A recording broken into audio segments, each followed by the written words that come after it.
परमेश्वर पिता का धन्यवाद करते हैं आज के दिन के लिए, जिसे उसने हमारे जीवन में जोड़ा है। एक बार फिर से आज का नए दिन दिखाया अपनी महाकरुणा और दया के कारण से, ताकि उस जीवित परमेश्वर का हम धन्यवाद करें और आज के दिन जो हम उसकी आराधना करते हैं, उसकी आराधना, प्रशंसा, बड़ाई करने पाएं।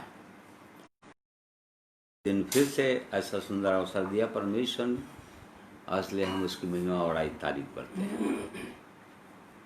धन्यवाद करता हूँ अपने जीवित परमेश्वर का, और साथ ही साथ आप सबों का भी जो मेरे साथ जुड़ रहे हैं। परमेश्वर हम में से हर एक को आशीषित करे, आज के दिन अपने पवित्र वचनों के द्वारा भरपूर करें।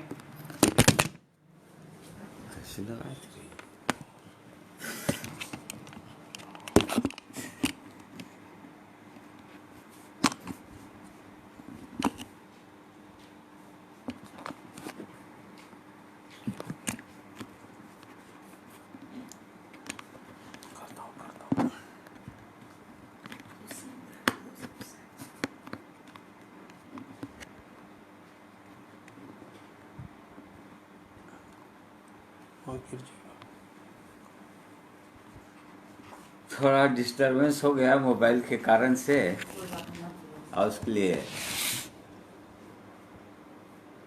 सब बातों के लिए हम परमेश्वर का धन्यवाद करते हैं, क्योंकि इन सब बातों के द्वारा परमेश्वर हमको कुछ न कुछ सिखाना ही चाहते हैं, ताकि अपने जीवन के द्वारा और भी परमेश्वर की सिद्ध इच्छाओं को, मनसाओं को अपने व्यक्तिगत जीवन के लिए हम समझ सकें।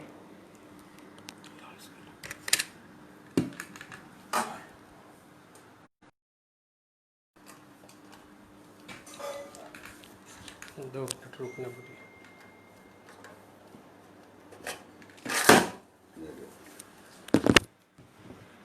पॉज कर दीजिए।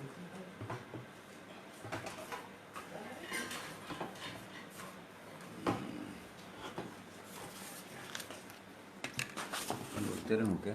बोलते रहिए, क्या होगा उससे, कोई परेशानी डिवाइस देखो, ठीक है।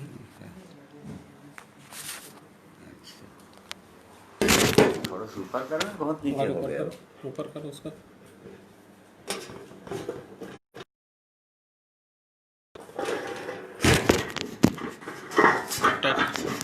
टाइट कर,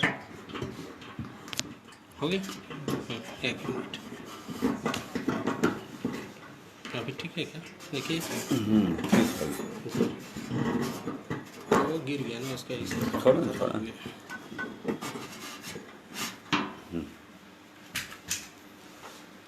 ये मोबाइल स्टैंड जो है वो उसका ग्रिप छोड़ दिया था, इसके कारण से डिस्टर्ब हो रहा था।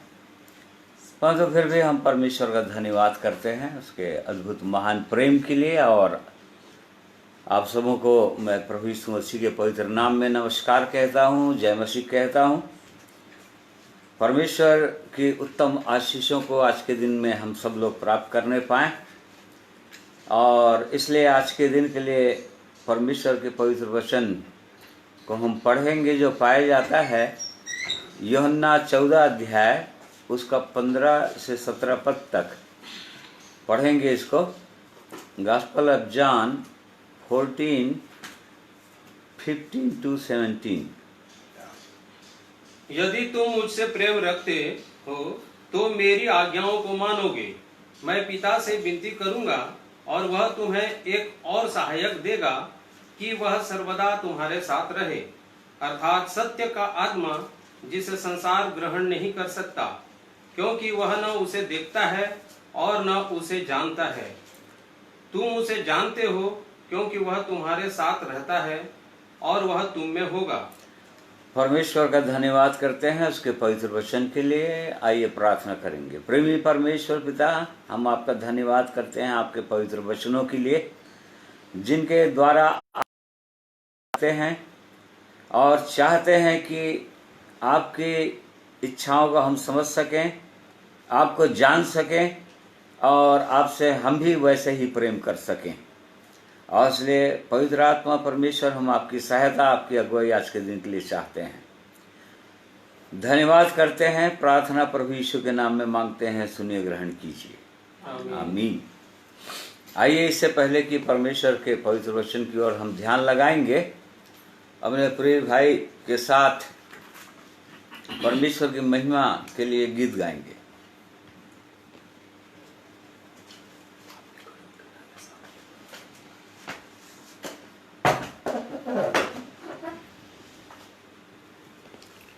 सबों को जय मसीह की। आइए हम लोग प्रभु की महिमा में एक गीत गाएंगे, और वो हमारे जीवन स्तुति आराधना किताब से गीत नंबर 1।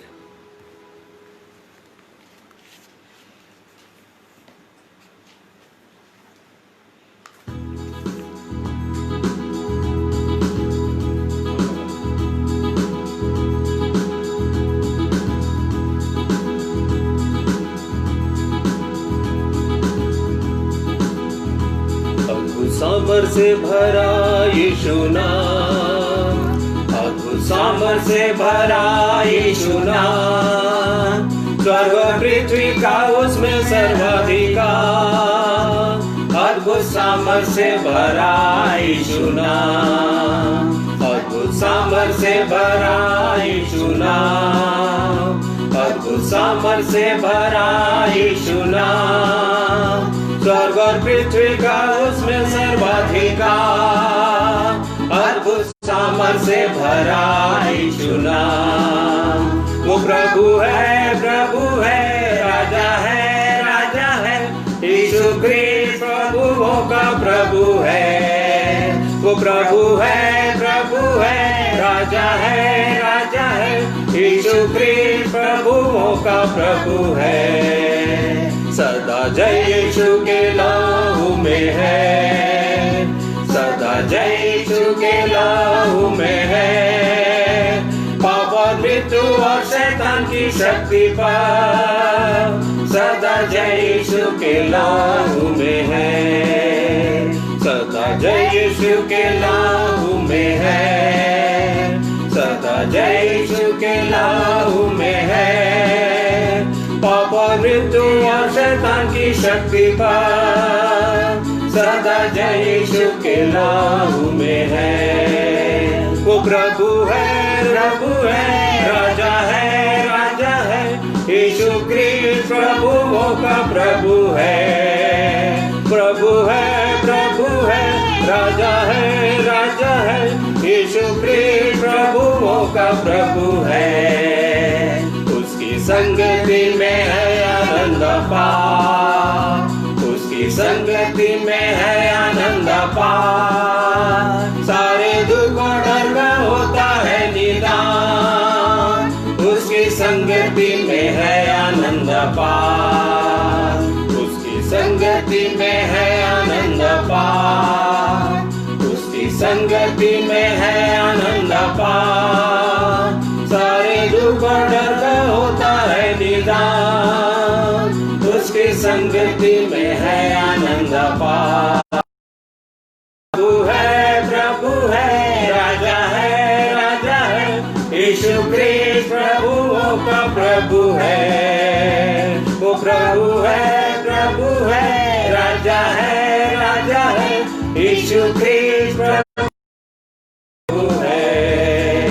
यीशु नाम में रोगों से मुक्ति है, यीशु नाम में रोगों से मुक्ति है, यीशु नाम से होते हैं अद्भुत काम, यीशु नाम में रोगों से मुक्ति है, यीशु नाम में रोगों से मुक्ति है, यीशु नाम में रोगों से मुक्ति है, यीशु नाम से होते हैं अद्भुत काम, यीशु नाम में रोगों से मुक्ति है। वो प्रभु है, राजा है, यीशु क्रिस्त प्रभुओं का प्रभु है। वो प्रभु है, राजा है, यीशु क्रिस्त प्रभुओं का प्रभु है।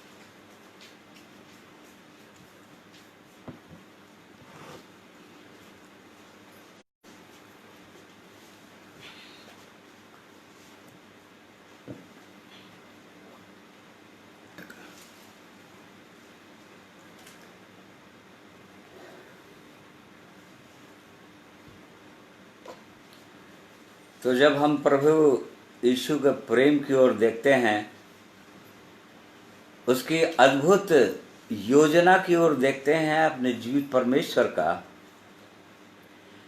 तो हम क्रूस की ओर देखते हैं, और जहाँ पर प्रभु यीशु ने अपना बलिदान दिया, परमेश्वर की सिद्ध इच्छा को पूरा किया, और इस प्रकार से परमेश्वर की योजना के अंतर्गत क्रूस की मृत्यु सही, और तब हमारे पाप क्षमा होते हैं। जो लोग प्रभु यीशु की ओर देखते हैं, क्रूस की ओर देखते हैं,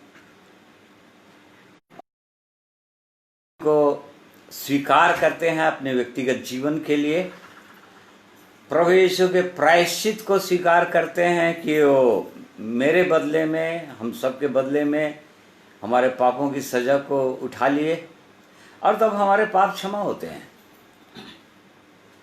परंतु प्रभु यीशु केवल पापों को क्षमा करने के लिए नहीं आए,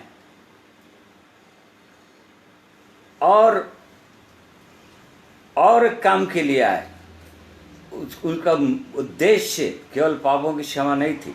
प्रभु यीशु ने अपने आने का उद्देश्य सुसमाचारों में बताया, जिसमें एक उद्देश्य भी बताया, लूका की पुस्तक उसका 12 अध्याय उसका 49 पद में, लूक 12:49 में, कि मैं इस पृथ्वी पर आग लगाने के लिए आया।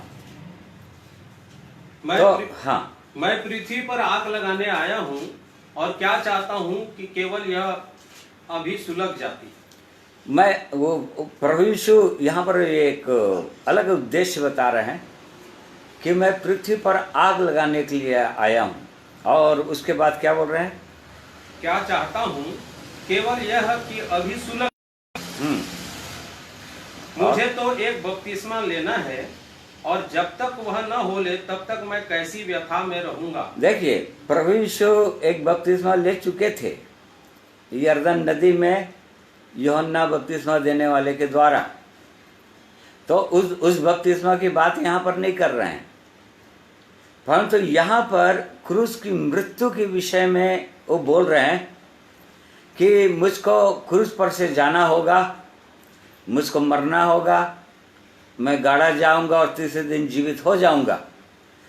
उस मृत्यु के विषय में बोल रहे थे। जो बपतिस्मा का वास्तविक अर्थ यही है, प्रभु यीशु मसीह की मृत्यु की समानता को प्राप्त करना, उसके गाड़े जाने की समानता को प्राप्त करना, और उसके जी उठने की समानता को प्राप्त करना। तो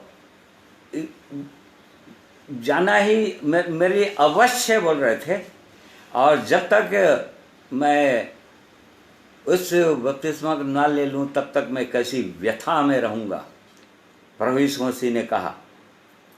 तो और इसी कारण से जब वहाँ जाने के बाद, क्रूस पर से जाने के बाद, फिर उसके बाद पिंतकुस्त के दिन आया, जहाँ पवित्र आत्मा आया परमेश्वर की ओर से, पिता की ओर से सारे चेलों के अंदर, उसके विषय में बोल रहे थे, पवित्र आत्मा के विषय में बोल रहे थे, और सहायक के रूप में के विषय में बोल रहे थे, जो सहायता करने वाला था, जो सहायक था।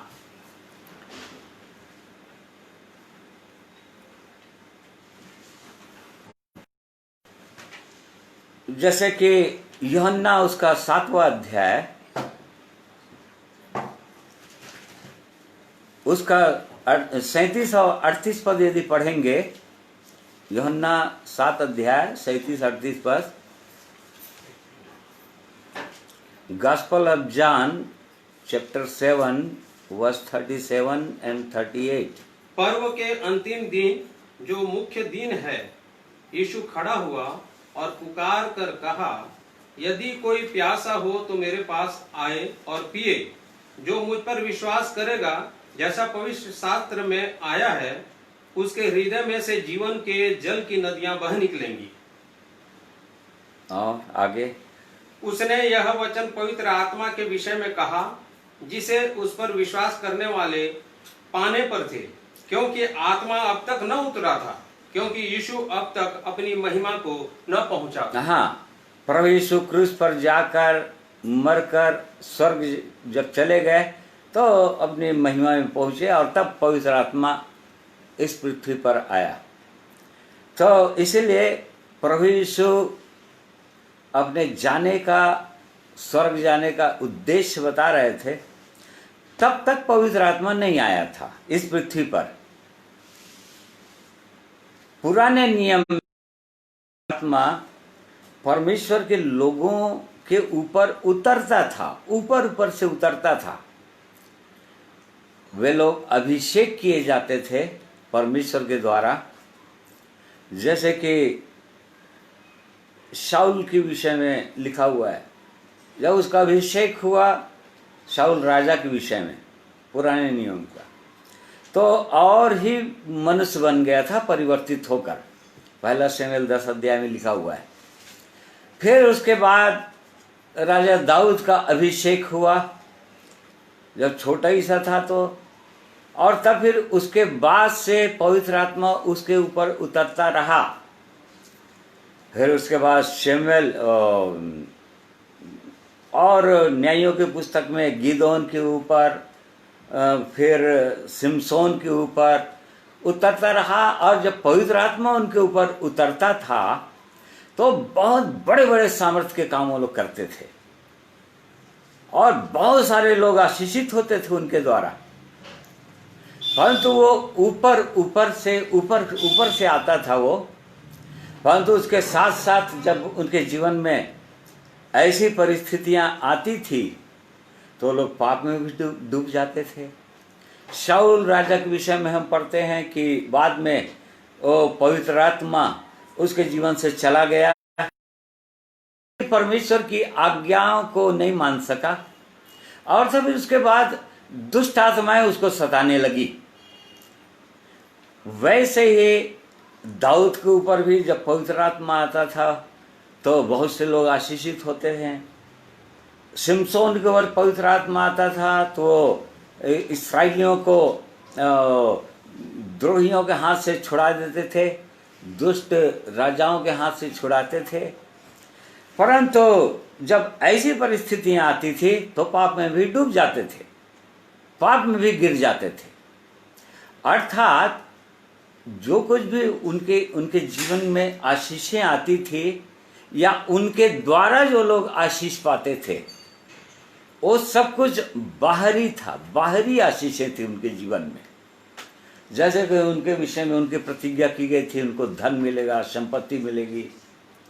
धन संपत्ति से वो लोग तृप्त होते थे और गाय बैल पशु ये उस समय में संपत्ति, और विरोधी राजाओं के साथ वो लोग युद्ध में जीतते थे और देशों को कब्जा कर लेते थे। इस प्रकार से पुराने में होता था। पवित्र आत्मा आता था उनके जीवन में और वो भी सबके जीवन में नहीं आता था। केवल परमेश्वर जिनको नियुक्त करते थे नबियों के जीवन में और जिनको परमेश्वर उठाते थे केवल उनको अभिषेक करते थे और उनके द्वारा परमेश्वर अपने लोगों से, अपनी प्रजा से, इस्राएलियों से बातचीत करते थे। सबके अंदर नहीं आता था। इसी कारण से पुराने नियम में जब किसी को परमेश्वर की इच्छा को जानना होता था तो नबियों के पास आते थे और नबी लोग परमेश्वर से पूछकर उनको बताते थे। इस प्रकार से पवित्र आत्मा उतरता था पुराने नियम में और इसी कारण से वो लोग अंदर के जीवन से कभी भी जयवंत नहीं हो पाए, कभी भी जय नहीं पाए। वो गिरे हुए थे, गिरावट की दशा थी उनकी, गिरावट की दशा में थे। और इसी कारण से जब प्रभु यीशु जब आ गए तो मत्ती 5 उसका 17-18 पद में उसने कहा कि मैं व्यवस्था को मिटाने के लिए नहीं आया हूं, परंतु व्यवस्था को पूरा करने के लिए आया हूं। और जब तक उनकी धार्मिकता से सदुकियों, शास्त्रियों, फरीसियों या पुरानी व्यवस्था के अनुसार जो धार्मिकता थी, उससे बढ़कर यदि धार्मिकता किसी के पास ना हो तो प्रभु यीशु ने कहा कि स्वर्ग का राज वो स्वर्ग में नहीं प्रवेश कर पाएंगे। तो हम देखते हैं कि पहाड़ी उपदेश में मत्ती 5, 6, 7 के अंदर प्रभु यीशु का जीवन, प्रभु यीशु के आने के वो बहुत हाई स्टैंडर्ड का हो गया था, अर्थात बाहर का ही जीवन नहीं, अंदर का भी जीवन। और प्रभु यीशु ने बताया यदि कोई तो अपने भाई से क्रोध करेगा तो नरक दंड के योग्य हो जाएगा। यदि कोई अपने हृदय के अंदर किसी बुरी चीज की अभिलाषा करता है वो पाप करता है, वो पाप कर चुका। केवल अभिलाषा किया तो इस पर जय कोई प्राप्त नहीं कर पाता था पुराने नियम में। तो फिर कैसे होगा, कैसे एक व्यक्ति क्रोध पर जय पाएगा और बुरी अभिलाषाओं पर जय पाएगा, आंखों की अभिलाषाओं पर जय पाएगा? ये समस्या थी पुराने नियम में। और पवित्र आत्मा उनकी बाहर से सहायता करता था। जैसे कि गिदोन के विषय में लिखा है, उसने ऊपर से वस्त्र पहन लिया, परंतु जब हम और कई राजाओं को मिद्यानियों से जय दिला दिया, जय प्राप्त कर लिए परमेश्वर के लोग उसकी लीडरशिप में। परंतु आगे चलकर हम देखते हैं 8वें अध्याय में कि वो सोने और चांदी का ये लेकर एपोद बनवाया और ऐसे देवताओं के आगे झुक गया। वो मतलब मूर्ति पूजा में आ गया। वो पूरी रीति से वो जयवंत नहीं हो पाया। तो कैसे करके एक व्यक्ति जयवंत होता, ये प्रश्न था। इस कारण से प्रभु यीशु इस दुनिया में आए और इसीलिए प्रभु यीशु ने कहा कि यूहन्ना 14 उसका 15 पद में हम पढ़ते हैं, यदि तुम मुझसे प्रेम रखते हो तो मेरी आज्ञाओं को मानोगे। यदि तुम मुझसे प्रेम रखते हो तो मेरी आज्ञाओं को मानोगे। मैं पिता से विनती करूंगा और वह तुम्हें एक और सहायक देगा कि वह सर्वदा तुम्हारे साथ रहे, अर्थात सत्य का आत्मा, जिसे संसार ग्रहण नहीं कर सकता क्योंकि वह न उसे देखता है और न उसे जानता है। तुम उसे जानते हो क्योंकि वह तुम्हारे साथ रहता है और वह तुम में होगा। पुराने नियम में यहाँ पर आज्ञाओं को पालन करना था। परमेश्वर ने आज्ञाएं दिया था इस्राएलियों को अपने दास मूसा के द्वारा, और जब वे लोग परमेश्वर की आज्ञाओं को मानते थे तभी आशीषित होते थे, और आज्ञाओं को नहीं मानते थे, आज्ञाओं को तोड़ देते थे तो उनके लिए दंड निर्धारित था। वो लोग दंड के भागीदार हो जाते थे या श्रापित हो जाते थे।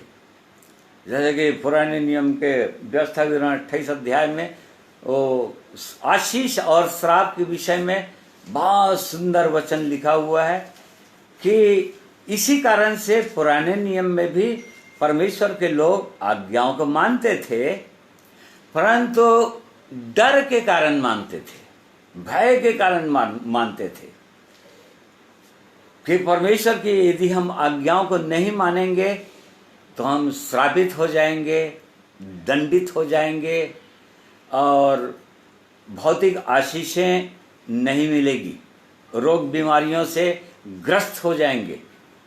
तो इस प्रकार से वो लोग आज्ञा मानते थे, आज्ञा मानने की कोशिश करते थे और बहुत बार वो लोग गिर भी जाते थे।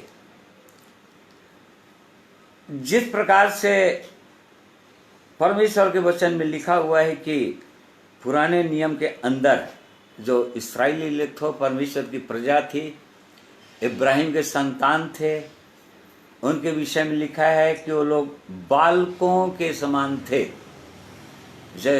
गलतियों की पत्री उसका 4 अध्याय उसका 1, 2, 3 पद पढ़ो भाई। Book of Galatians chapter 4, 1 to 3। मैं यह कहता हूँ कि वारिस जब तक बालक है, यद्यपि सब वस्तुओं का स्वामी है, तो भी उसमें और दास में कोई भेद नहीं, परंतु पिता के ठहराए हुए समय तक संरक्षकों और प्रबंधकों के वश में रहता है। वैसे ही हम भी जब बालक थे तो संसार की आदि शिक्षा के वश में होकर दास बने हुए थे। हाँ, देखिए, ये पुराने नियम को उनको वो लोग जैसे यहाँ पर बोल रहा है कि इस्राएली लोग इब्राहिम के संतान, यद्यपि परमेश्वर के वारिस थे या इब्राहिम के वारिस थे वो लोग, परंतु बालक थे। और बालकों को यदि आज्ञा मनवाना है तो बालक हैं, उनको आज्ञा मनवाना है यदि, तो उनके साथ सख्ती करना पड़ता है या छड़ी दिखाना पड़ता है, दंड देना पड़ता है, और तब या कुछ प्रलोभन देना पड़ता है कि यदि ये काम करोगे बेटा तो मैं तुझको ये चीज़ दे दूंगा, यदि ये होमवर्क पूरा कर दोगे तो मिलेगा ये चीज़, और तब तुमको खेलने के लिए मिलेगा। देखिए, बालकों से इस प्रकार से आज्ञा मनवाते हैं, मनवाया जा सकता है। वो अपनी इच्छा से नहीं मानते क्योंकि बालक हैं। बिल्कुल वैसे ही पुराने नियम में परमेश्वर के लोग वैसी दशा में थे, और इस कारण से वो लोग अनाज्ञाकारी थे, बार बार वो गिर जाते थे, व्यवस्था को तोड़ देते थे, और इस कारण से श्राप के अधीन हो जाते थे। बार बार उनको बलिदान चढ़ाना पड़ता था। कुछ भी पाप हो गया, कुछ भी अपराध हो गया उनके जीवन से, तो तभी क्षमा मिलता उनको जब कुछ न कुछ याजकों के द्वारा चढ़ावा चढ़ाना पड़ता था या कोई बलिदान चढ़ाना पड़ता था, भेड़ बकरी, पाप बलि, होम बलि, मेल बलि, तभी उनका पाप क्षमा होता था। और इस प्रकार से वो लोग जयवंत नहीं हो पा रहे थे। परंतु जैसे ही प्रभु यीशु इस संसार में आए और पवित्र आत्मा के विषय में, आज्ञा के विषय में उसने कहा, यदि तुम मुझसे प्रेम रखते हो तो मेरी आज्ञाओं को मानोगे। अब यहां पर भय से आज्ञा मानने के लिए नहीं बोल रहा है कि तुम आज्ञा नहीं मानोगे तो तुम आशीषित नहीं होगे या तुमको ये चीज मिलेगी, स्वर्ग नहीं मिलेगा या नरक चले जाओगे। परंतु प्रभु यीशु ने कहा कि यदि तुम मुझसे प्रेम रखते हो तो मेरी आज्ञाओं को मानोगे। पुराने नियम में प्रेम से कोई आज्ञा को नहीं मानता था। डर के कारण से वो परमेश्वर ने जो भी चढ़ावा कहा था या दशवांश की भेंटें लाना है, उठाई हुई भेंटें, वो लोग परमेश्वर की आज्ञाओं को मानते थे और भी भय के साथ, क्योंकि नहीं तो आशीष नहीं मिलेगी उनको, इसलिए लाते थे। अभी प्रभु यीशु के आने के बाद सब कुछ आत्मिक हो गया और अब तो सब कुछ प्रभु यीशु का है हमारा, अब हमारा कुछ भी नहीं। तो जब प्रभु यीशु ने कहा कि उस स्टैंडर्ड को, जो पहाड़ी उपदेश में प्रभु यीशु ने कहा, ये कैसे होगा, कैसे मान सकेंगे उसकी आज्ञा को अंदर से, हृदय के अंदर से। तो यहाँ पर साथ ही साथ उसने ये भी बताया कि एक मनुष्य कैसे मान सकता है। जैसे कि उसने कहा कि मैं पिता से विनती करूंगा और वो तुम्हें एक सहायक और देगा, एक और सहायक देगा कि वो सर्वदा तुम्हारे साथ रहे। देखिए, पुराने नियम में हम शिमशोन के विषय में पढ़ते हैं और जितने लोगों के ऊपर पवित्र आत्मा उतरता था उनके विषय में हम पढ़ते हैं। शिमशोन को पता ही नहीं था, न्यायों 16 अध्याय के 20 पद में लिखा हुआ है, उसको पता ही नहीं था कि उसके ऊपर से पवित्र आत्मा चला गया। और जब उसके बाल बढ़ गए तो सोच रहा था कि, क्योंकि उसका हाथ पैर पूरा बांध दिया गया था, और सोच रहा था कि पहले के समान में ताकत लगाऊंगा और सब कुछ टुकड़े टुकड़े कर दूंगा, बंधनों को तोड़ दूंगा। परंतु जब देखा कि पवित्र आत्मा उससे उसका उस पर नहीं है, वो परमेश्वर की सामर्थ्य अब उस पर नहीं है, तो टाइम बीइंग, समय समय पर परमेश्वर को कोई विशेष काम उनसे करवाना होता था तो पवित्र आत्मा आता था। परंतु अब यीशु प्रतिज्ञा कर रहे थे, प्रभु यीशु अब क्रूस पर जाने वाले थे। एकदम अंतिम समय में लगभग प्राय एक दिन पहले प्रभु यीशु पवित्र आत्मा के विषय में बोलने लगे। अपने चेलों को बार बार बार बार वो सहायक के विषय में बोलने लगे कि वो सहायक आएगा, जब वो सहायक आएगा तब ये काम करेगा। तो यहाँ पर लिख रहा है कि यदि तुम मुझसे प्रेम रखते हो तो मेरी आज्ञाओं को मानोगे। मैं पिता से विनती करूंगा और तुम्हें एक और सहायक देगा जो सर्वदा तुम्हारे साथ रहेगा। देखिए, यदि परमेश्वर अब हमको कोई आज्ञा देता है या प्रभु यीशु ने कोई आज्ञा दिया तो उसके साथ वो सहायक भी दिया या सामर्थ्य दिया। प्रभु यीशु ने कहा था कि जब पवित्र आत्मा तुम पर आएगा, फिर तुम काम 1:8 पद में, पवित्र आत्मा तुम पर आएगा तब तुम सामर्थ्य पाओगे और मेरे गवाह हो जाओगे। परमेश्वर अपने लोगों को यूं ही नहीं छोड़ता। तो ये सुंदर ये प्रतिज्ञा परमेश्वर यहाँ पर कर रहे हैं, प्रभु यीशु ने किया अपने चेलों के ऊपर। उनको प्रतिज्ञा किया कि तुम मेरी आज्ञा मानोगे इसलिए कि पवित्र आत्मा तुम पर आ जाएगा। और उसकी पुराने नियम में भविष्यवाणी है यहेजकेल नबी में, यहेजकेल 36 अध्याय का 27 पद में 28 पद में लिखा हुआ है, और परमेश्वर तुम्हारी आत्मा को झिला देगा और अपनी आत्मा देकर ऐसा करेगा कि तुम उसके नियमों के अनुसार चलोगे और उसके काम को पूरा करोगे।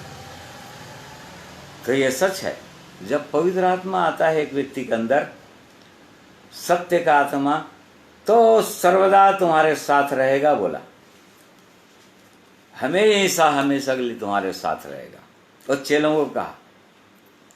और फिर उसके बाद उसने कहा कि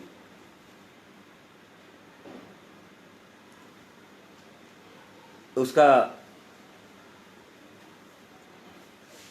18 पद पढ़िए। मैं तुम्हें अनाथ नहीं छोड़ूंगा, मैं तुम्हारे पास आता हूँ। यहाँ पर प्रभु यीशु ने एक दूसरी प्रतिज्ञा किया उसके साथ ही साथ कि मैं तुम्हें अनाथ नहीं छोड़ूंगा। अनाथ किसको बोलते हैं? अनाथ उसको बोलते हैं जिनका पिता नहीं है, जिनके पास पिता नहीं है। और प्रभु यीशु ने कहा कि मैं तुमको अनाथ नहीं छोड़ूंगा। और बार बार प्रभु यीशु ने अपने विषय में कहा कि मेरे साथ मेरा पिता भी है, मेरा गवाह मेरा पिता है। बार बार तो उसने कहा कि मैं अकेला नहीं हूं, तुम सब लोग छोड़ोगे, मैं जानता हूं। यूहन्ना 16 का उसका 32 पद पढ़िए।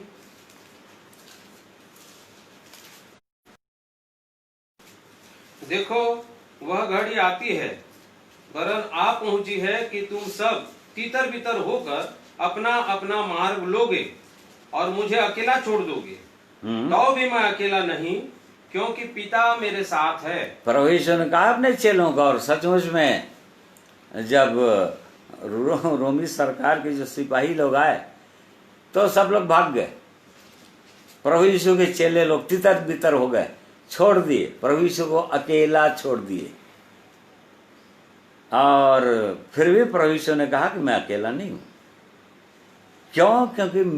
क्योंकि पिता मेरे साथ है, मैं अकेला नहीं हूं। बिल्कुल यहाँ पर चेलों को प्रभु यीशु इसी बात को बताना चाह रहे थे, क्योंकि तुम्हारे पास वो पिता नहीं है, अर्थात तुम्हारे अंदर नहीं है, तुम छोड़ के भाग जाओगे मुझको। क्योंकि जब तक प्रभु यीशु उनके साथ साथ थे, साथ साथ रहते थे, तब तक वो लोग परेशान नहीं होते थे, चिंतित नहीं होते थे। और क्यों? क्योंकि प्रभु यीशु बाहरी रूप से उनकी सहायता कर देते थे, और यदि बीमार होते थे चंगा कर देते थे, भोजन की आवश्यकता है तो भोजन का प्रबंध कर देते थे, इस प्रकार से सहायता करते थे। परंतु अब वो तो जाने वाले थे, और इसी कारण से प्रभु यीशु ने यहाँ पर प्रतिज्ञा किया अपने चेलों को कि मैं तुम्हें अनाथ नहीं छोड़ूंगा। जिनका पिता नहीं होता है उन बच्चों से अपन पूछ के देख सकते हैं या उनकी दशा को जानते हैं। जिनका पिता नहीं होता है अपने आप में एकदम असहाय, असुरक्षित महसूस करते हैं वो लोग, खासकर जब तक बालक हैं और जब तक माता पिता के अधीन होते हैं, रहते हैं उस उम्र तक, तब तक वो लोग बहुत ही अपने आप में एकदम अकेला, असुरक्षित महसूस करते रहते हैं, क्योंकि वो लोग अनाथ हैं। उनका कोई सहायता नहीं, कोई रक्षा करने वाला नहीं, कोई प्रबंध करने वाला नहीं, उनकी कोई चिंता करने वाला नहीं। क्योंकि प्रभु यीशु ने कहा अपने चेलों को कि तुम्हारा स्वर्गीय पिता तुम्हारी चिंता करता है। देखिए, यदि पिता है, किसी के पास ये निश्चयता है कि मेरा एक स्वर्गीय पिता है जो मेरी चिंता करते हैं, जो मेरी आवश्यकताओं को जानते हैं, और उसने प्रतिज्ञा किया है कि मैं तुझे ना तो कभी छोड़ूंगा और ना कभी त्यागूंगा। जैसे कि इब्रानी 13 अध्याय उसका 5वां पढ़ेंगे तो वहां पर देखिए क्या लिखा हुआ है। तुम्हारा स्वभाव लोभ रहित हो, और जो तुम्हारे पास है उसी पर संतोष करो, क्योंकि उसने आप ही कहा है, मैं तुझे कभी न छोड़ूंगा और न कभी तुझे त्यागूंगा। देखिए, यहाँ पर परमेश्वर का वचन लिखा हुआ है, तुम्हारा स्वभाव लोभ रहित, अब जो कुछ भी संतोष करो। उसके साथ प्रतिज्ञा क्या दे रहा है? इसलिए कि मैं तुम्हारे साथ हूं, मैं तुझको कभी न तो छोड़ूंगा और न ही तुझको कभी त्यागूंगा। इसलिए तुमको चिंता करने की कोई जरूरत नहीं होगा। तुम्हारी सारी आवश्यकताओं को मैं पूरा करूंगा। जब जब मुझे तुम्हारी चिंता है, ये यदि परमेश्वर किसी के साथ है, उस स्वर्गीय परमेश्वर किसी का पिता बन गया है। यदि किसी का पिता पुत्र का संबंध स्थापित हो गया उस परमेश्वर के साथ, तो उनको चिंता करने की आवश्यकता नहीं, उनको डरने की आवश्यकता नहीं। जैसे कि परमेश्वर ने कहा तुम सब मुझको छोड़ दोगे, और सबने छोड़ दिया था, परंतु फिर भी परमेश्वर ने कहा पिता मेरे साथ है, मैं अकेला तभी भी नहीं हूं। वो अपने आप में अकेला कभी भी महसूस नहीं करेगा। वो सहायक यदि है, वो पवित्र आत्मा यदि किसी के अंदर है, तो अपने आप में सुरक्षित महसूस करेगा, क्योंकि उसका पिता उसके साथ है। इस प्रकार से, और तब ये दोनों ये वचन जो है प्रभु यीशु ने कहा तुम मेरी आज्ञाओं, यदि प्रेम करते हो तो मेरी आज्ञाओं को मानोगे। कैसे मानोगे? क्योंकि मैं एक सहायक दे दूंगा, अर्थात एक सामर्थ्य दे दूंगा तुम्हारे जीवन में, जिसके कारण से तुम मेरी आज्ञाओं को मानोगे, मान सकोगे, मानोगे ही। क्योंकि पवित्र आत्मा उसकी प्रतिज्ञा बार बार प्रभु यीशु कर रहे थे। और तब फिर उसके बाद 15 पद में 15 जॉन 15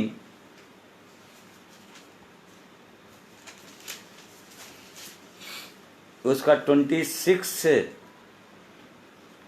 और 27 पद भी पढ़िए। परंतु जब वह सहायक आएगा जिसे मैं तुम्हारे पास पिता की ओर से भेजूंगा, अर्थात सत्य का आत्मा जो पिता की ओर से निकलता है, तो वह मेरी गवाही देगा। और तुम भी मेरे गवाह हो, क्योंकि तुम आराम से मेरे साथ रहे हो। देखिए, गवाही यदि 2 गवाही है हमारे साथ तभी उसकी मान्यता होती है। इस संसार में भी कम से कम 2 गवाह होना चाहिए। प्रभु यीशु ने कहा कि जब सत्य का आत्मा आ जाएगा पिता की ओर से तुम्हारे जीवन में, तो मेरी गवाही देगा और तुम भी मेरी गवाह होगे। तुम अपनी गवाही दोगे क्योंकि तुम मेरे साथ साथ रहते हो, तुमको अनुभव हो गया है मेरे साथ रहने का, मेरे प्रेम को तुमने पा लिया है, मेरे आनंद और शांति का तुम अनुभव करते हो, और कैसे मैं तुमको चलाता हूँ इसका भी तुम अनुभव करते हो, और कैसे कैसे विपत्तियों से छुड़ाते आए हैं उसका अनुभव करते हो, तो तुम मेरे गवाह हो ही। परंतु यदि सत्य का आत्मा यदि गवाह न बने तो वो गवाही पक्की गवाही नहीं हो सकती। जैसे कि प्रभु यीशु ने कहा अपने विषय में, खुद कहा उसने, इसी का 8 अध्याय उसका 17 और 18 पढ़िए। John 8:17 and 18। तुम्हारी व्यवस्था में भी लिखा है कि दो जनों की गवाही मिलकर ठीक होती है। एक तो मैं आप अपनी गवाही देता हूँ, और दूसरा पिता मेरी गवाही देता है जिसने मुझे भेजा।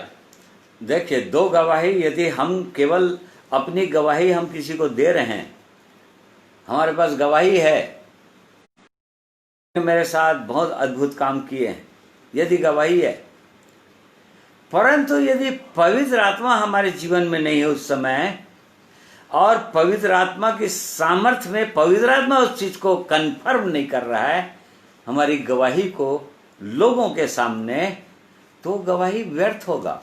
उससे लोग वो प्रभावित नहीं होंगे कभी भी।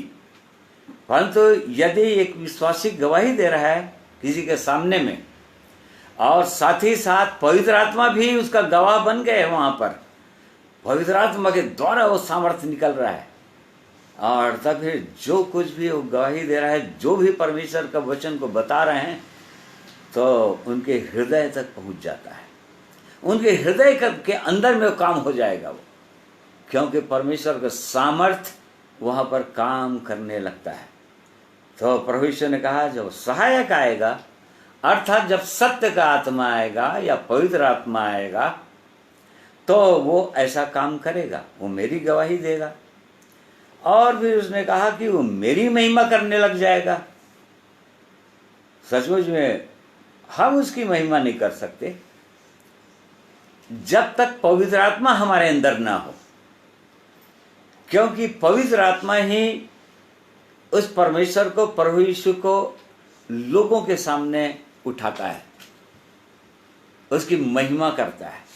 तो जब सहायक आएगा, प्रभु यीशु ने कहा, तो ऐसा करेगा। फिर उसके बाद 16वें अध्याय का 13 पद पढ़िए, इसी का 16-13। परंतु जब वह अर्थात सत्य का आत्मा आएगा, हाँ, तो वो तुम 12 पद भी पढ़ लो भाई। मुझे तुमसे और भी बहुत सी बातें करनी है, परंतु अभी तुम उन्हें सह नहीं सकते। हाँ, वो लोग सह नहीं सकते थे। प्रभु यीशु एक एक चीजों को उनको बता नहीं सकता था अपने चेलों को, क्योंकि उनको समझ में नहीं आता, क्योंकि पवित्र आत्मा उनके जीवन में नहीं था। और इस कारण से प्रभु यीशु ने कहा कि अभी तुम नहीं समझ सकोगे, अभी नहीं सह पाओगे, कि मैं जो कुछ भी बता दूंगा उसको सह नहीं पाओगे। परंतु जब वह अर्थात सत्य का आत्मा आएगा तो तुम्हें सब सत्य का मार्ग बताएगा, क्योंकि वो अपनी ओर से ना कहेगा, परंतु जो कुछ सुनेगा वही कहेगा और आने वाली बातें तुम्हें बताएगा, वो मेरी महिमा करेगा। तो यहाँ पर प्रभु यीशु ने कहा कि सचमुच में उनके जीवन में क्या क्या होने वाला था, और आगे ओ प्रभु यीशु बता भी देते तो उनको सह नहीं सकते थे, वो पहले ही भाग जाते। यदि उनको प्रभु यीशु बता देता कि मेरे नाम के कारण से तुम बहुत ज़्यादा मार खाओगे, मारे जाओगे, वो पहले ही डर जाते, नहीं सह पाते। परंतु इसीलिए जब पवित्र आत्मा उनके अंदर आ गया तो उनके अंदर वो सामर्थ्य आया था, चेलों के अंदर अद्भुत सामर्थ्य आ गया था। प्रेरितों के काम 2 अध्याय में हम पढ़ते हैं कि क्योंकि वो पवित्र आत्मा के खोजी थे, जो प्रभु यीशु ने कह दिया था उनसे कि तुम इंतजार करना, और तभी पवित्र आत्मा उनके अंदर आया। और जब पवित्र आत्मा आएगा तो तुमको हाँ सब बातें सिखाएगा, सत्य का मार्ग बताएगा, क्योंकि अपनी ओर से ना कहेगा, परंतु जो कुछ सुनेगा वही करेगा और आने वाली बातें तुम्हें बताएगा। पवित्र आत्मा जो पिता की ओर से है, आता है एक व्यक्ति के जीवन में, यदि सचमुच पवित्र आत्मा का जीवन है तो वो कभी भी मार्ग से नहीं भटक पाएगा। यदि पिता के साथ उसका लगातार संबंध है, पवित्र आत्मा उसके साथ है, उसकी सहायता करने के लिए, उसको सामर्थ्य देने के लिए, तो उसको उसके जीवन में भटकाव कभी आएगा नहीं, चाहे अकेला भी क्यों ना हो जाए। बहुत ऐसी आने वाले दिनों में संकट का दिन आने वाला है, और कहीं एकदम हम अकेले हो गए तब कैसे होगा फिर? ऐसी संगति यदि ना मिले तो तब कैसे होगा फिर? तब वो पवित्र आत्मा जिसके विषय में प्रभु यीशु ने कहा कि वो सर्वदा तुम्हारे साथ रहेगा, परमानेंट, वो तुम्हारी सहायता करेगा, तब भी तुम अकेले नहीं रहोगे। यदि पवित्र आत्मा तुम्हारे साथ है तो उसकी सहायता से तुम परमेश्वर के प्रेम में बने रह सकते हो और उसके मार्ग में चल सकते हैं। तो प्रभु यीशु ने ये भी बताया कि वो सत्य का मार्ग दिखाएगा, क्योंकि अपनी ओर से ना कहेगा।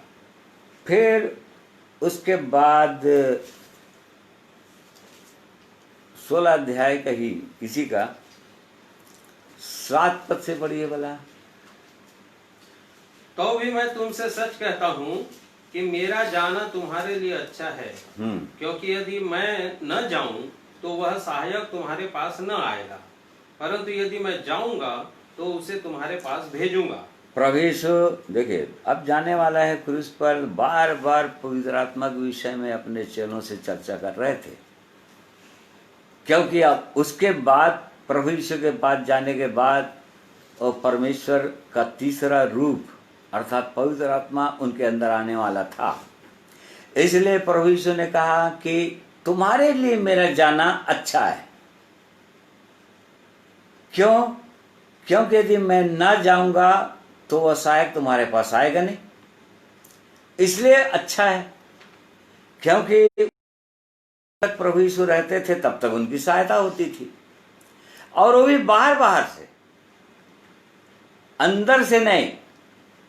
प्रभु यीशु उनके हृदय की बातों में या हृदय के अंदर उनको वो सामर्थ्य उस समय नहीं दे सकते थे, क्योंकि जब हम देखते हैं प्रभु यीशु के साथ रहने पर भी वो प्रभु यीशु चर्चा कर रहे हैं, वो लोग प्रभु यीशु के जाने के बाद फिर कौन प्रभु यीशु के दाहिने बैठेगा बाएं बैठेगा, या उनके बीच में ही टकराव हो जा रहा था, कुछ भी हो जा रहा था, वो सामर्थ्य नहीं था, क्योंकि प्रभु यीशु उनकी अंदर से सहायता नहीं कर पाते थे।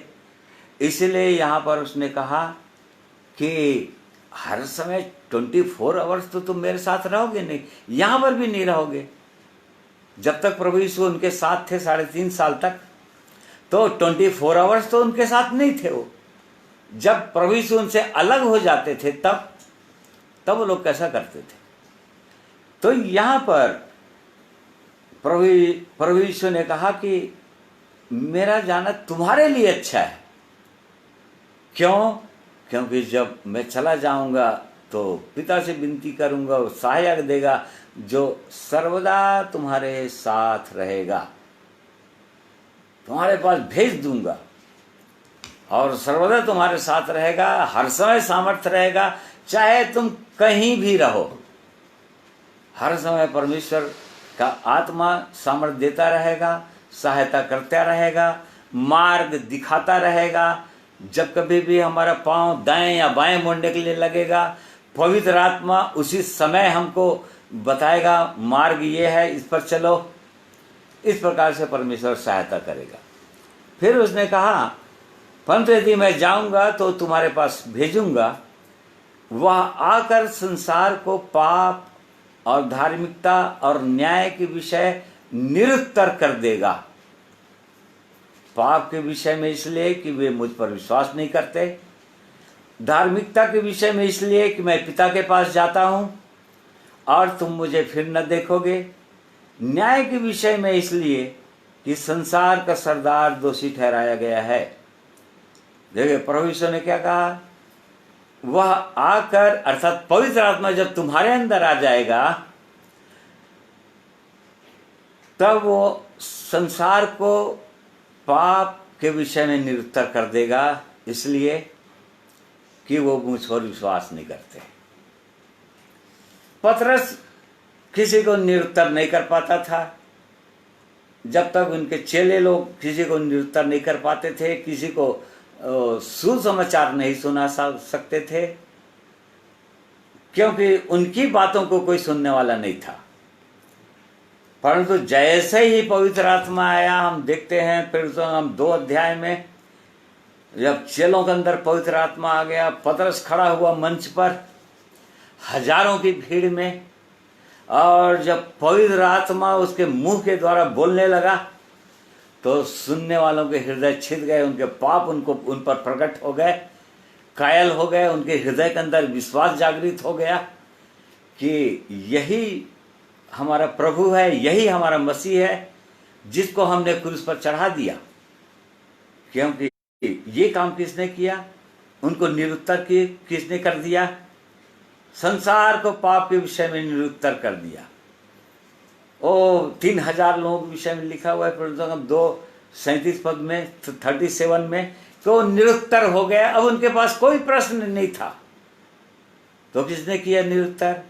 पवित्र आत्मा ने किया। बिना पवित्र आत्मा के किसी व्यक्ति को परमेश्वर हैं तो उनके अंदर वो विश्वास जागृत नहीं हो पाएगा कभी भी, और वो अपने पापों को कभी देख नहीं पाएगा, परमेश्वर के पवित्र प्रेम को, क्रूस के प्रेम को कभी देख नहीं पाएगा, और प्रभु के चरणों में कभी आ नहीं पाएगा।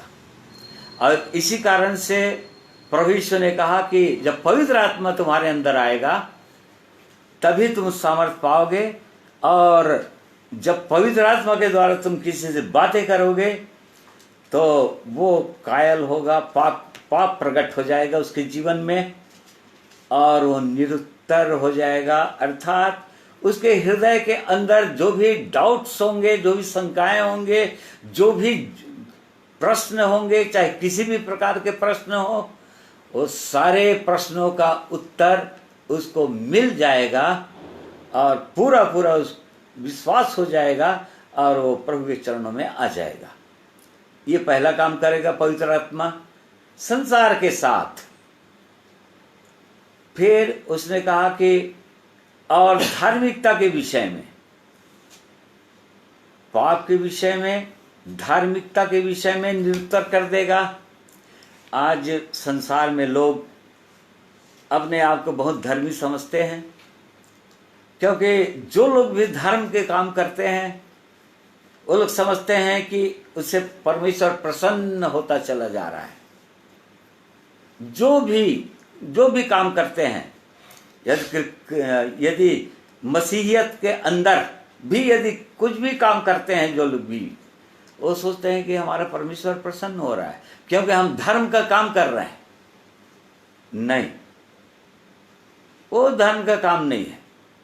मनुष्य के धर्म का काम यदि बिना पवित्र आत्मा के, बिना परमेश्वर के प्रेम के द्वारा प्रेरित होकर, पवित्र आत्मा का प्रेम के बिना प्रेरित होकर कोई भी किया हुआ काम को परमेश्वर याकूब के पत्री के द्वारा बोलता है यह मरा हुआ काम है, मृतक काम है। उसे किसी के अंदर उद्धार करने वाली वो विश्वास उत्पन्न नहीं होने वाला, उद्धार प्राप्त करने वाला नहीं। तो यहाँ पर हम वचन में पढ़ते हैं कि मनुष्य के काम, मनुष्य के धर्म के काम मैले और चिथड़ों के समान है। यशायाह 64:6 वर्ष में हम पढ़ते हैं कि मनुष्य के धर्म के काम जो मनुष्य कर रहा है, वो सोच कर कि ये हम धर्म के काम कर रहे हैं जिससे हमको पुण्य मिलेगा, या जो हमारे पुराने जब तक हम पाप कर डाले हैं या बुरे काम कर डाले हैं या अपराध कर डाले हैं, कुछ पुण्य का काम कर देंगे। जैसे हमारे अपने प्रिय नॉन क्रिश्चियन भाई बहन लोग ऐसा सोचते हैं, तो उससे हमारा मुक्ति मिल जाएगा। प्रिय भाइयों और बहनों, उससे कोई मुक्ति मिलने वाला नहीं, क्योंकि परमेश्वर के प्रेम से प्रेरित होकर वो काम नहीं किया जाता। पवित्र आत्मा जब आएगा तो हम रोमन्स 5:5 में पढ़ते हैं कि पवित्र आत्मा के द्वारा परमेश्वर का प्रेम मनुष्य के अंदर डाला जाता है। पढ़ो भाई। और आशा से लज्जा नहीं होती, क्योंकि पवित्र आत्मा जो हमें दिया गया है उसके द्वारा परमेश्वर का प्रेम हमारे मन में डाला गया है। हाँ, ये पवित्र आत्मा जब आता है एक व्यक्ति के अंदर, वो सहायक जब मनुष्य के अंदर आ जाता है तो परमेश्वर का प्रेम भी आ जाता है। अब परमेश्वर का प्रेम परमेश्वर की एक एक आज्ञाओं को मानने के लिए प्रेरित करता है या इच्छा उत्पन्न करता है, और केवल इच्छा ही उत्पन्न नहीं करता है, अपनी सामर्थ्य को भी देता है ताकि उस इच्छा को हम पूरा कर सके जो परमेश्वर की इच्छा के अनुसार है, उसके वचन के अनुसार है। तो इस प्रकार से जब पवित्र आत्मा आता है हमारे जीवन में तो पाप के विषय में निरुत्तर कर देगा संसार को, अर्थात पाप में डूबे हुए लोगों को, जिनका संबंध परमेश्वर के साथ नहीं हुआ है, जो लोग उस जीवित परमेश्वर को अपने व्यक्तिगत जीवन में नहीं जानते हैं, जिनके जीवन में पापों की क्षमा, पापों से छूटने का अनुभव नहीं है, पवित्र आत्मा का आनंद, पवित्र आत्मा की शांति को लोग अनुभव नहीं करते हैं, उनके अंदर जब तक नहीं आएगा पवित्र आत्मा तब तक वो दूसरों के लिए आशीष का कारण कभी भी नहीं बन सकते। दूसरे लोग आशीषित नहीं होंगे उनके जीवन के द्वारा। तो पवित्र आत्मा आएगा तो उसने, प्रभु यीशु ने कहा कि पाप के प्रति, धार्मिकता के प्रति और न्याय के विषय में निरुत्तर कर देगा। मनुष्य का न्याय कैसे होने वाला है? मनुष्य न्याय में आ चुका है, दंड के अधीन हो चुका है। पाप मनुष्य के दंड के अधीन कर दिया है, मृत्यु का अधीन कर दिया है, श्राप के अधीन कर दिया है, और एक दिन मनुष्य का न्याय होने वाला है। परमेश्वर के सामने, न्यायासन के सामने खड़ा होना पड़ेगा एक दिन। तब क्या करेगा? तब मनुष्य निरुत्तर हो जाता है न्याय के प्रति। पवित्र आत्मा इस बात को दिखा देता है मनुष्य का, और तभी वो एक मनुष्य परमेश्वर के प्रेम की ओर देखने लग जाता है और वो छुटकारे के लिए सोचता है कि कैसे होगा फिर मेरे जीवन में, कैसे एक दिन हम खड़े हो सकेंगे उस जीवित परमेश्वर के सामने, जहां पर पुस्तकें खोली जाएगी, हमारे पिछले रिकॉर्ड्स, जो भी रिकॉर्ड्स है वो सब वहां पर खोला जाएगा। तब कैसे होगा? ये पवित्र आत्मा निरुत्तर करता है। और साथ ही साथ ये भी न्याय के विषय में बता देता है कि वो संसार का सरदार है या शैतान है जो मनुष्य को पाप में डुबा कर रखा हुआ इस संसार में, वो भी क्रूस पर निकम्मा कर दिया गया है और मनुष्य का न्याय संतुष्ट कर दिया है परमेश्वर प्रभु यीशु मसीह के द्वारा क्रूस पर। उसको हमेशा के लिए क्रूस पर खिलों से जड़ दिया है, उसने उसकी शक्ति को छीन लिया है, मृत्यु के अधिकार को छीन लिया है। ये भी पवित्र आत्मा बता देता है एक व्यक्ति को, संसार को। इस कारण से तुमको भय खाने की जरूरत नहीं।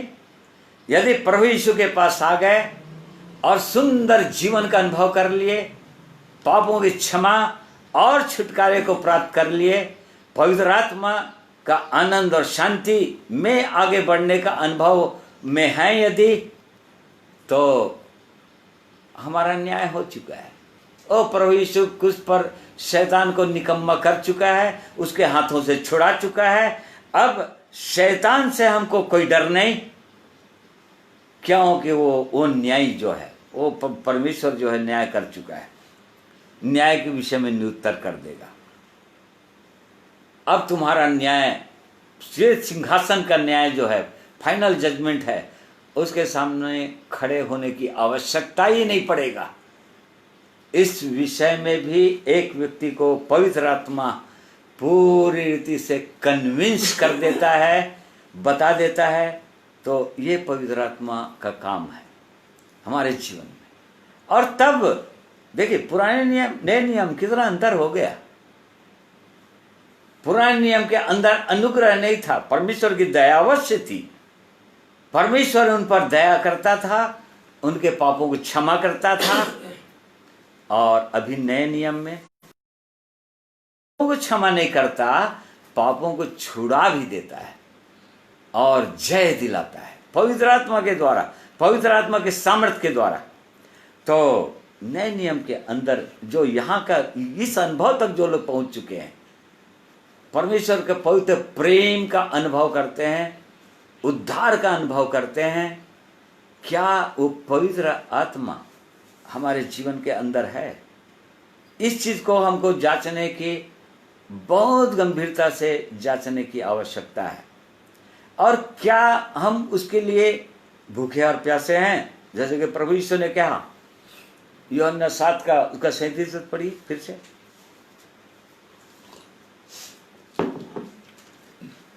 पर्व के अंतिम दिन जो मुख्य दिन है, यीशु खड़ा हुआ और पुकार कर कहा, यदि कोई प्यासा हो तो मेरे पास आए और पिए। देखिए, प्रभु यीशु ने कहा, किनको कहा, किनसे कहा? यदि कोई प्यासा हो तो, यदि कोई प्यासा हो तो मेरे पास आ जाए। भाई, किसकी प्यास, किसके प्यास के विषय में यहाँ पर प्रभु यीशु चर्चा कर रहे थे? पवित्र आत्मा रूपी जल के विषय में, जो नदी बन जाएगा आगे चलकर तुम्हारे जीवन के द्वारा, तुम्हारे जीवन से बहने लग जाएगा, उसके विषय में प्रभु चर्चा कर रहे थे। यदि कोई प्यासा हो तो मेरे पास आए। तो यहाँ पर प्रिय भाइयों और बहनों, क्या हम उसके प्यासे हैं? जब प्रभु यीशु जी उठे, जी उठने के बाद वो किन पर प्रकट हुए? पहला कुरिन्थियों 15 अध्याय में लिखा हुआ है, वो सारे चेले 11 चेलों पर प्रकट हुए। वो तो 11 चेलों पर प्रकट हुए और बहुत सारे लोग, और जो लोग उस पर विश्वास करते थे उन पर भी प्रकट हुए। परंतु क्या लिखा हुआ है? पढ़िए वाला, और तीसरा पद पढ़िए, चौथा पद, पहला कुरिन्थियों 15 अध्याय। इसी कारण मैंने सबसे पहले तुम्हें वही बात पहुंचा दी जो मुझे पहुंची थी, कि पवित्र शास्त्र के वचन के अनुसार यीशु मसीह हमारे पापों के लिए मर गया और गाड़ा गया, और पवित्र शास्त्र के अनुसार तीसरे दिन जी भी उठा, और कैफा को तब 12 को दिखाई दिया। फिर वह 500 से अधिक भाइयों को एक साथ दिखाई दिया। देखिए, यहाँ पर वर्णन है कि 500 से अधिक भाइयों को एक साथ दिखाई दिया। परंतु जब प्रभु यीशु ने कहा था कि यरूशलेम को नहीं छोड़ना, क्यों? क्योंकि परमेश्वर अपनी प्रतिज्ञा को पूरा करेगा। उसने कहा है कि वो पवित्र आत्मा तुम्हारे अंदर आएगा, तब तुम सामर्थ पाओगे। तब उस पवित्र आत्मा के लिए जो प्रभु यीशु ने कहा, उसके लिए भूखे और प्यासे कितने लोग थे? फिर वो दर्शन जी उठने के बाद 500 लोगों ने प्रभु यीशु को देखा था, या 500 लोगों पर प्रभु यीशु प्रकट हुए थे। परंतु पवित्र आत्मा के लिए कितने लोग भूखे और प्यासे थे? कितने लोग थे?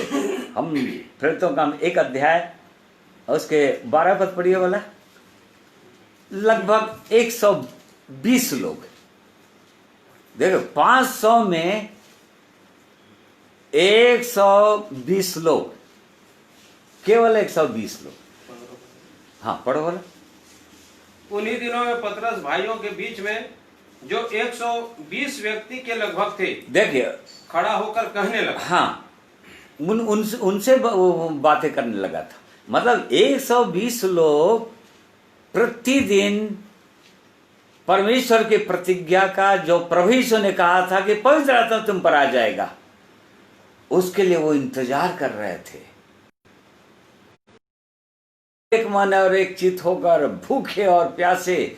और बाकी लोग जो तो प्रभु यीशु तो 500 लोगों को दर्शन दिया था, बाकी लोग वो पवित्र आत्मा के भूखे और प्यासे नहीं दिखाई दे रहे हैं यहाँ पर। केवल 120 लोग। ऐसे ही आज बहुत से लोग उद्धार का अनुभव को पाते हैं, उद्धार के जीवन को पाते हैं, और हो सकता है कि उनके अंदर पवित्र आत्मा भी आ जाए यदि सही रीति से मन फिराकर मसीह के देह में यदि जोड़े गए हैं तो पवित्र आत्मा का अनुभव भी करते हैं। परंतु उसके बाद क्या वही भूख और प्यास, या वही हृदय के अंदर जांच कि क्या मेरे अंदर वो पवित्र आत्मा है, पवित्र आत्मा की जीवन है, या मेरे द्वारा बह रहा है? दूसरे लोग तभी आशीषित होंगे। नहीं तो पवित्र आत्मा यदि हमारे अंदर है भी, यदि हमारे सारे पाप क्षमा हो चुके हैं, है भी, परंतु केवल अपने अंदर है तो दूसरों के लिए हम कभी भी आशीषित नहीं हो सकेंगे। केवल अपने लिए, अपनी सुरक्षा और पापों की क्षमा को ही हम अनुभव करते रहेंगे, बाकी दूसरों के लिए आशीष के कारण कभी भी नहीं बनेंगे। प्रभु यीशु बोल रहे थे यूहन्ना 7 में कि तुम्हारे हृदय में से जीवन जल की नदियां बह निकलेंगी।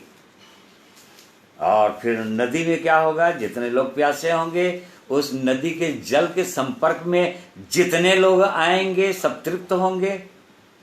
नदी का दर्शन है पुराने नियम में, और इस प्रकार से बहुत सारे लोग आशीषित होंगे।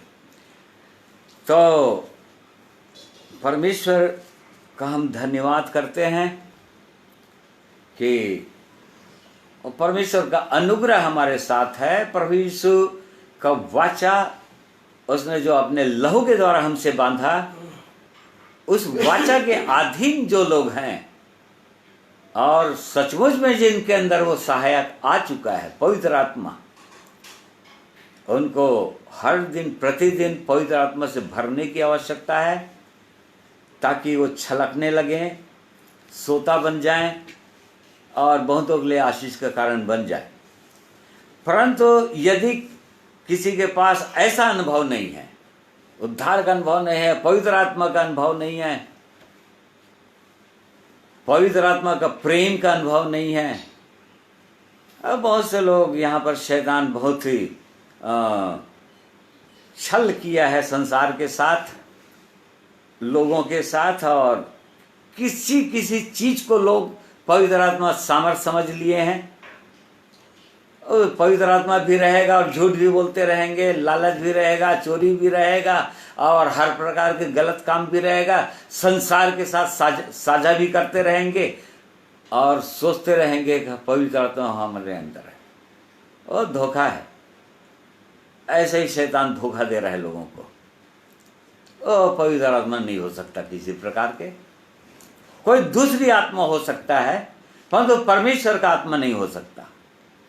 परंतु यहाँ पर आज के दिन हम जो देख रहे हैं परमेश्वर के वचन में, हमने देखा कि प्रभु यीशु ने कहा कि अपने वचन को मानने के लिए, क्योंकि आगे उसने कहा यूहन्ना 15 अध्याय में, तुम मेरे वचन को मानोगे।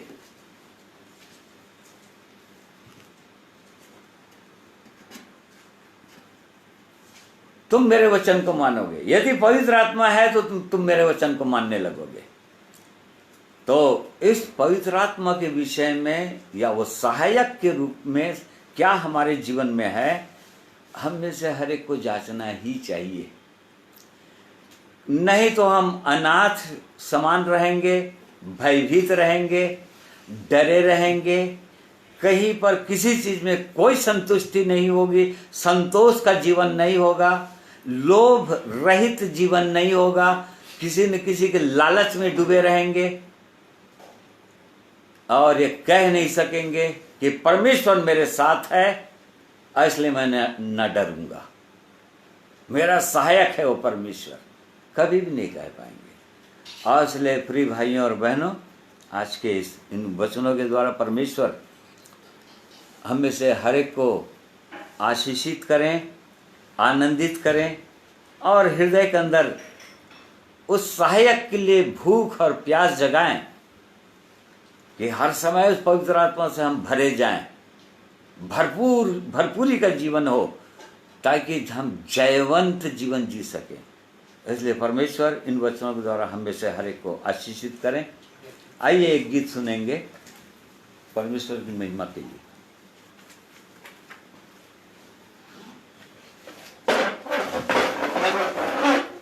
प्रभु की महिमा हो, स्तुति हो। सचमुच में वो हम सब का रखवाला है और हमें हर समय संभालने वाला, हर पल हमारा विधाता बना हुआ है। इसलिए प्रेमी परमेश्वर पिता की महिमा करने हम सब अपने मन से धन्यवादित बने रहें। आइए इस गीत को सुनते हुए हम प्रभु की और भी महिमा करें।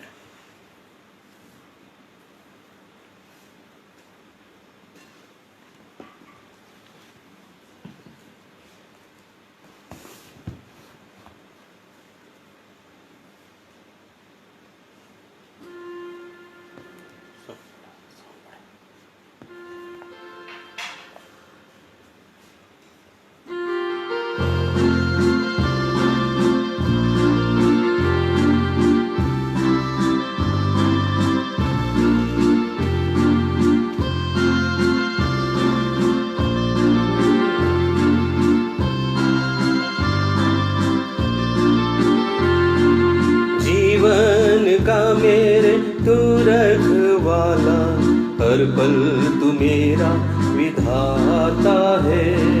जीवन का मेरे तू रखवाला, हर पल तू मेरा विधाता है। जीवन की कश्ती हस्ती भंवर में तू ही तो केवल हारा है। जीवन की कश्ती मस्ती भंवर में तू ही तो केवल हारा है। जीवन का मेरे तू रखवाला, हर पल तू मेरा विधाता है।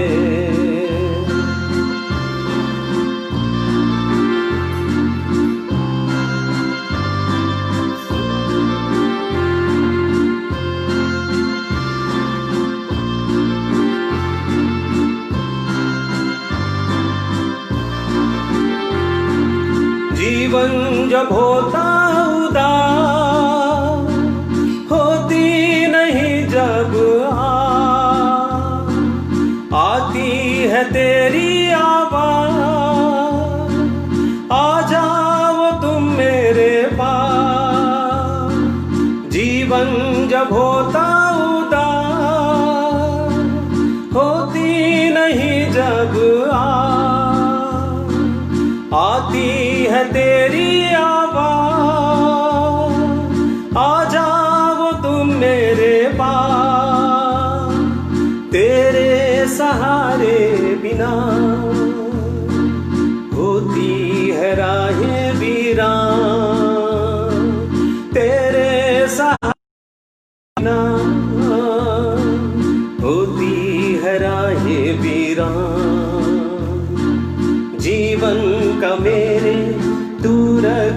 वाला, हर पल तू मेरा विधाता है। जीवन का मेरे तू रखवाला, हर पल तू मेरा विधाता है। जीवन की कश्ती फंसती भंवर में, तू ही तो खेवर हारा है। जीवन की कश्ती फंसती भंवर में, तू ही तो खेवर हारा है। जीवन का मेरे तू रखवाला, हर पल तू मेरा विधाता है।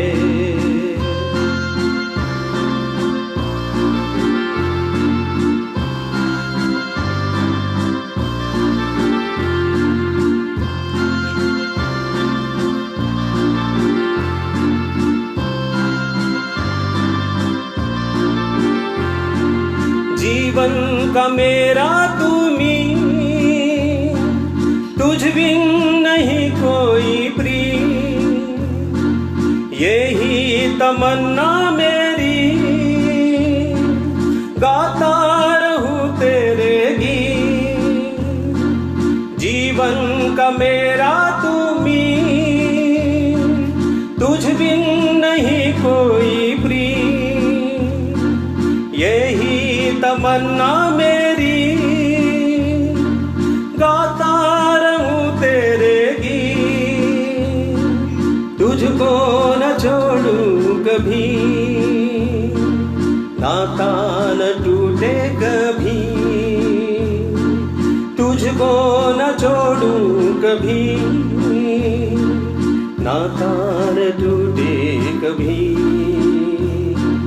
जीवन का मेरे तू रखवाला, हर पल तू मेरा विधाता है। जीवन का मेरे तू रखवाला, हर पल तू मेरा विधाता है। जीवन की कश्ती फंसती भंवर में, तू ही तो खेवन हारा है। जीवन की कश्ती फंसती भंवर में, तू ही तो खेवन हारा है। जीवन का मेरे तू रखवाला, हर पल तू मेरा विधाता है।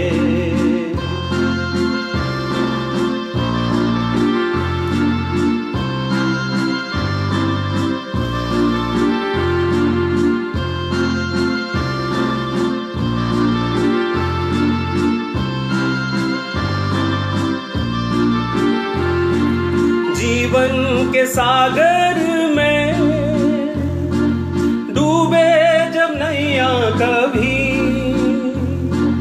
तूफानी मौजों में चलकर आना तभी। जीवन के सागर में डूबे जब नैया कभी, तूफानी मौजों में चलकर आना तभी। सांसों को मेरी प्रभु सरगम नया देना। सांसों को मेरी प्रभु सरगम नया देना। जीवन का मेरे तू रखवाला, हर पल तू मेरा विधाता है। जीवन का मेरे तू रखवाला, हर पल तू मेरा विधाता है। जीवन की कश्ती फंसती भंवर में, तू ही तो खेवन हारा है। जीवन की कश्ती फंसती भंवर में, तू ही तो खेवन हारा है। जीवन का मेरे तू रखवाला, हर पल तू मेरा विधाता है। हर पल तू मेरा विधाता है। हर पल तू मेरा विधाता है। के लिए इस तरह पर।